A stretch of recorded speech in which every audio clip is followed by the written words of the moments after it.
The idea of the project was to make a whistle that sounded like a normal whistle, except I was going to 3D print my own design. That's what I started off with. And then I came to this, and it's not hollow on the inside. It just goes, it's a big circle on the inside, so the air circulation would work, but that one didn't work. And I made this one. It's a little bit smaller and thicker, and it still doesn't work. And these are the same designs, except there's one's smaller and one's bigger, and neither of those really work. And what have you kind of learned through the process of kind of this trial and error? Not to give up, I guess, because I really wanted to, especially when I printed off like 11 of them and they still didn't work. I kind of searched up like what I would need to do in order for it to work, and then I kept getting closer and closer, and this one was my last one that I've printed off. It's not perfect, but it's the closest one I have.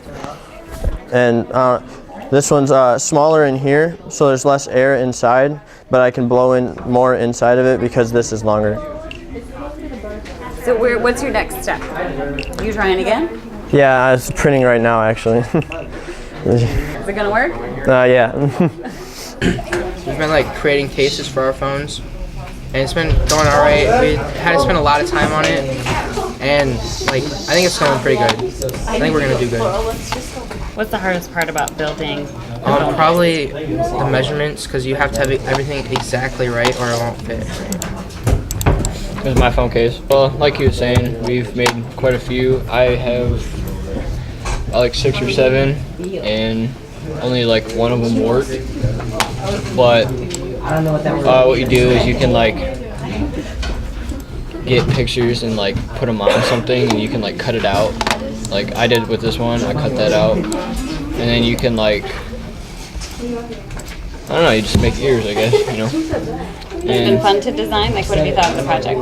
I thought it was pretty fun, you know. I didn't expect to even be doing this. I thought it was going to be like creating apps and stuff, but you know, we did that too.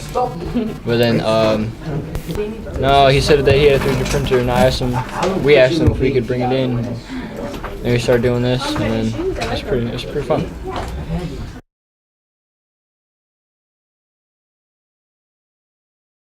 This is an Arduino board.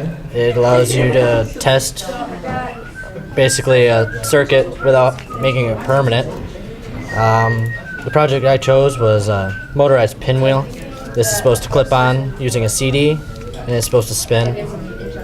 So as long as everything stays connected, it'll spin the whole thing around. I mean, if you get too crazy with it, it'll fly off.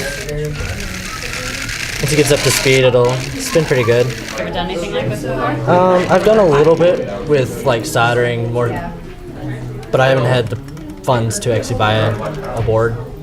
What did you like best about this project? Probably the hands-on and having stuff on the computer to actually show you, and so you're not on your own trying to learn.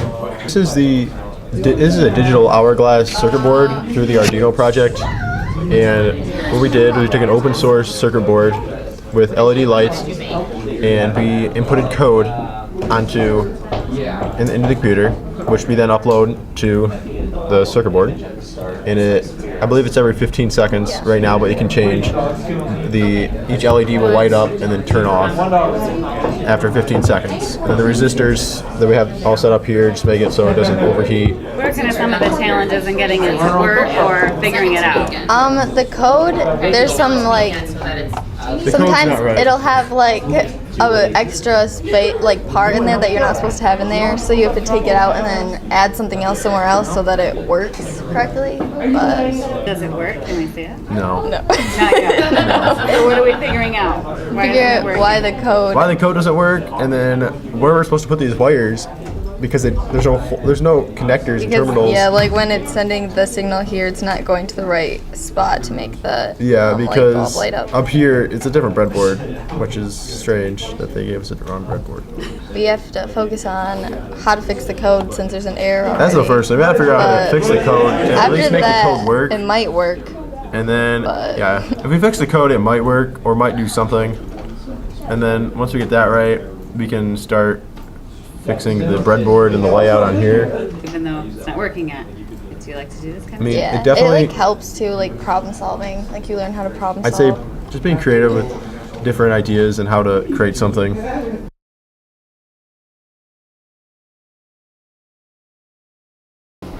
So this is basically an app for like the parents that go to like a game or a race, and here you can like, this is a timer, you can start with the timer, stop and reset, and like during the halftime you can, like a simple game like a mini golf, you can just swing the ball into the hole. You got an obstacle here, Oh, okay. and I mean, if you hit the obstacle, the ball go here. When the ball gets in the hole, you can, I mean, reset here and here, and like if you're bored or something like that, you can just take a picture of somebody. Here. Take a picture, and you can share it with email or these other apps. You can just share it, and I think that's it. So how did you make this? It took like a long time. So this is for the camera, and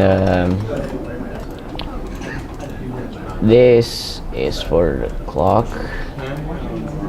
And it was a little bit complicated to do it. And this is for the mini golf, and this is for the timer. So as you see, it was hard to do it, but I mean, I did it. How did you come up with the idea of what you wanted to do?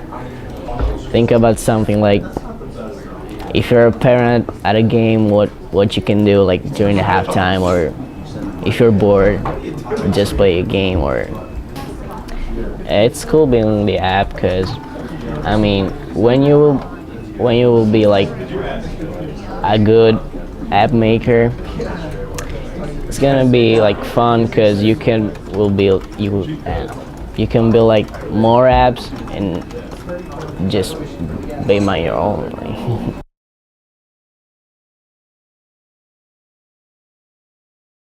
I'm dual enrolling for a college class right now, and he gave us the mother of all research projects, as he calls it. And it's a history class, so we were tasked to pick an event in history from 1870 to present, and I picked the Wright Brothers 1903 flyer. So I'm using Tinkercad, which is the program for the 3D printer, to create a model that is going to be about this size. This is the top width. This is a trial print. And I'm gonna see if I can attach a drone motor to it once it's all finished, and see if I can make it fly, at least for 12 seconds.